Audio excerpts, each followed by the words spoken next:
بسم الله الرحمن الرحيم. الحمد لله رب العالمين، والصلاة والسلام على نبينا محمد وعلى آله وأصحابه أجمعين. حياكم الله أخواني المشاهدين وأخواتي المشاهدات مع حلقة جديدة من برنامج ثبات. هذا البرنامج الذي نعرض فيه على أهم الخصال والأسباب المعينة بإذن الله عز وجل على ثبات الإنسان في هذه الحياة حتى يلقى الله عز وجل، لينال الإنسان بإذن الله عز وجل الثمرات العظيمة التي رتبها الله جل وعلا على الثبات والاستقامة على أمره جل وعلا. في هذه الحلقات المتتابعة نعرض حقيقة على الأسباب التي تنافي الثبات، وأيضا بعض الصفات التي يجب على المسلم أن يجتنبها وأن يبعد نفسه عنها. من هذه الصفات التي جاءت الشريعة بذمها صفة الشدة والغلظة، ومعلوم ما لهاتين الصفتين من أثر سيء على حياة الإنسان وسلوكه ودينه وخلقه. ولهذا الله جل وعلا يقول لنبيه: فبما رحمة من الله لنت لهم ولو كنت فظا غليظ القلب لانفضوا من حولك. وهو المبشر عليه الصلاة والسلام، المؤيد بالمعجزات والمبشر بعالي الدرجات، صلوات ربي وسلامه عليه.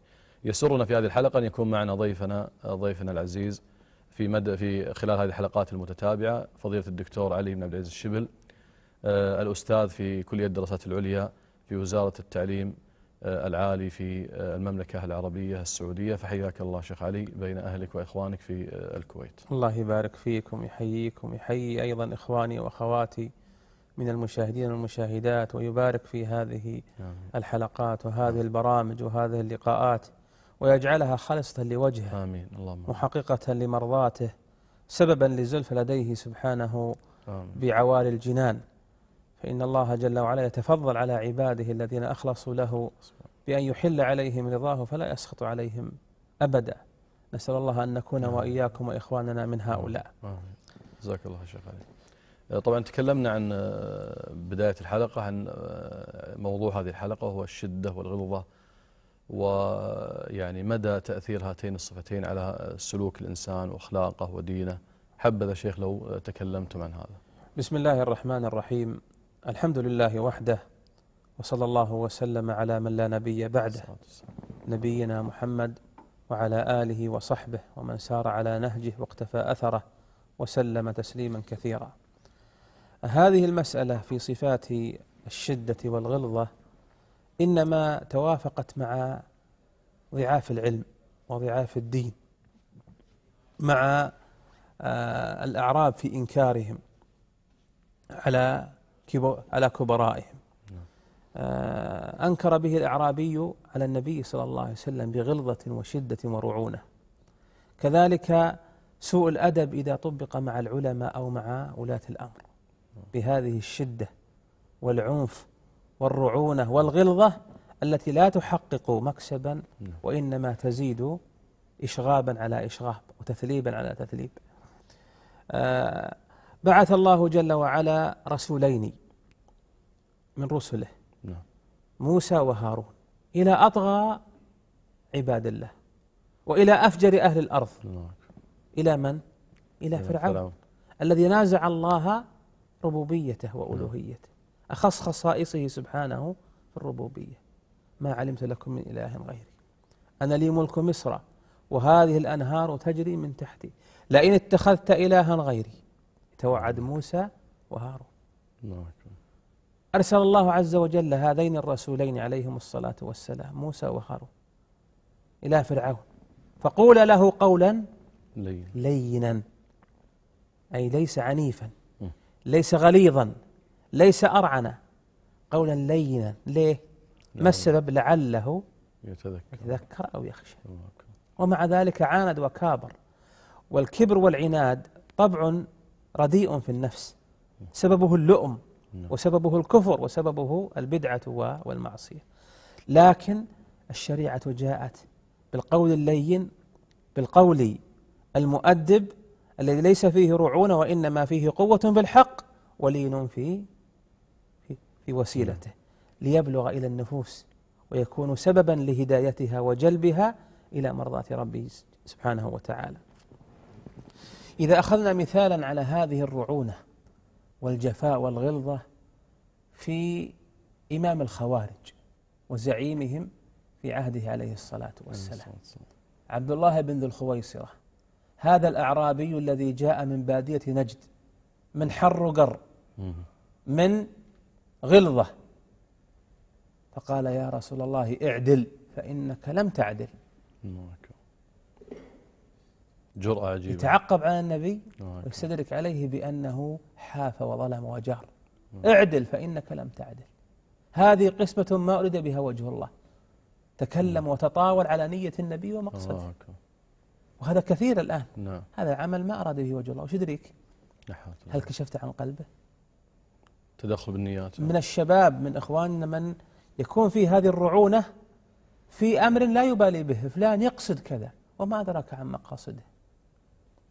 يقولها في حق عالم أو طالب علم أو في حق أمير أو في حق كبير، يقصد كذا وما أدراك عن مقصده. نازعت الله في علمه بالمقاصد. أنت لا تعرف مقصد فلان حتى يعبر عنه بلسانه.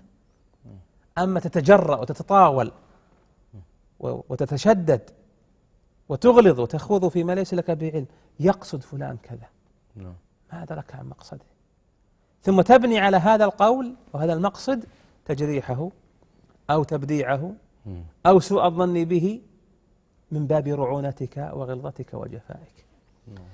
تأمل معي سلمك الله، وتأمل معي إخواني المشاهدين والمشاهدات، لما بعث النبي صلى الله عليه وسلم إلى اليمن ولم يبعث إلا علماء، لأن الدعوة إلى دين الله ما تكون بالجهل وبإدر براسه مع الناس، وإنما بعلم. بعث إلى اليمن 5. بعث أبا عبيدة عامر بن الجراح وهو أمين هذه الأمة. بعث إلى شرق اليمن شبوة وجهاتها علي بن أبي طالب. بعث إلى تعز وصنعاء ونواحيها معاذ بن جبل. بعث إلى ساحل اليمن تهامة اليمن حديدة وزبيد ونحوها عبد الله بن قيس أبا موسى الأشعري. بعث أبا هريرة إلى دوس. لما بعث أبا موسى الأشعري ومعاذ بن جبل رضي الله عنهما، وهما بعثهما داعيتان عالمان قاضيان، قال يسرا ولا تنفرا. يسرا ولا تنفرا، يسرا ولا تعسرا، بشرا ولا تنفرا، تطاوعا ولا تختلفا. هذا كله أمر بماذا؟ بضد الغلظة وضد الجفاء. ففعل رضي الله عنه وصية النبي عليه الصلاة والسلام، فزار معاذ أبا موسى وإذا عنده رجل مقيد، قال ما بال هذا؟ وترى معاذ أعلى من أبي موسى وكلاهما من علماء الصحابة، لكن هذا أسبق في الإيمان وأسبق في العلم. قال هذا دخل في الإسلام ثم ارتد عنه. فقال معاذ رضي الله عنه والله لا أنزل من دابتي حتى تقيم عليه حد الله. ليس في هذا غلظة بل في هذا رحمة. لما؟ لأنه أنفذ حكم الله. ولهذا قال الله جل وعلا ولكم في القصاص حياة يا أولي الألباب. كيف يكون في القصاص حياة وفيه قتل القاتل؟ لأن بقتله يحيا غيره، تحيا الأمة. ما يقال هذه غلظة وشدة. حد الله ما فيه غلظة، وإنما فيه العدل. السارق إذا سرق واجتمعت الشروط 8 قطعت يده في شرع الله. القاتل إذا قتل وطالب أولياء الدم بالقصاص اقتدى منه، وهي حياة. وإن كان الناس إذا التفتوا شرقا وغربا قالوا هذه غلظة أو أحكام غابات، لأنهم ركنوا إلى الدنيا ولم يركنوا إلى أمر الله وإلى شرعه. إذن الغلظة فيما جاء في الشرع أنه غلظة، والرعونة ما جاء في الشرع في ذمه في خلقه أنه رعونة. ولهذا عليه الصلاة والسلام كان يتنازع عن حقه نيل من عرضه، أليس كذلك؟ وصف بالأذل ووصفه واصفه بأنه الأعز هو ورهطه، صبر. قال له الخارجي ابن ذي الخويصرة اعدل فإنك لم تعدل، وهذه قسمة ما يريد بها وجه الله، ولم ينتصر لنفسه. جذبه الأعرابي من حاشية ردائه حتى أثر في صفحة عنقه، فالتفت إليه النبي صلى الله عليه وسلم يبتسم. لماذا؟ لأنه ما بعث عليه الصلاة والسلام إلا هينا لينا. لقد جاءكم رسول من أنفسكم عزيز عليه ما عنتم حريص عليكم بالمؤمنين رؤوف رحيم. يرأف بهم ويرحمهم عليه الصلاة والسلام. تقول عائشة رضي الله عنها في هذا الباب، باب الليونة والسماحة في مقابل الرعونة والغلظة والجفاء، قال عليه الصلاة والسلام، تقول عائشة: كان النبي في بيتي في مهنة أهله، يعجن عجينه ويحلب شاته ويخصف نعله، فإذا أذن المؤذن قام كأنه لا يعرفنا. إذا جاء حد الله وفرض الله وشريعة الله قدمها على حظ نفسه. لما بعث عليه الصلاة والسلام أصحابه دعاة ومجاهدين، حثهم أن ينتقل الأعراب من أين؟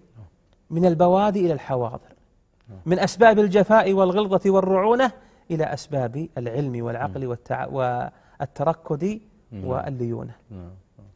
فأخبرهم أن ينتقلوا إلى حواضر المسلمين ويكون لهم نصيب في الفيء والغنيمة، فإن أبوا فليس لهم في الغنيمة والفيء سبب. ولهذا قال عليه الصلاة والسلام: من بدأ جفاء، لأن الجفاء يورث غلظة في الطبع وغلظا في الفهم، حتى ربما كان سببا في أنه يتسرع ويجافي غيره بأن يحكم عليه بغير حكمه الصحيح، ثم يسيء الظن به فيقع في الخطأ ويقع في الضلال ويقع في المعصية. الله يبارك فيك شيخ علي. بلا شك أن الغلظة يعني آثارها السلبية كثيرة جدا، ولعل الشيخ علي جزاه الله خير يعني عرض بذكر بعضها ومثل على ذلك جزاه الله خير بكثرة الأمثلة الحقيقة التي ذكرت في أثناء هذه الحلقة. بلا شك أن المؤمن مطلوب أن يكون هينا لينا سمحا غير فظ ولا غليظ. وبين الشيخ جزاه الله خير أيضا أن الغلظة في إقامة حدود الله عز وجل وفرائض الله ليست مذمومة، سيما كما ذكر في قضية الحدود خاصة، وأن بعض الناس اليوم يستبشع اليوم الحدود التي تقام في الشريعة رحمة بالمجرم، وينسون ربما الضحية الذي هو الوقع عليها ربما، أو المصلحة العامة التي ينالها المسلمون بإقامة ويتحدى حد الله. نعم. بارك الله فيك شيخ علي. كل الشكر للأستاذ الدكتور علي بن عبد العزيز الشبل، الأستاذ في كلية الدراسات العليا في وزارة التعليم العالي في المملكة العربية السعودية.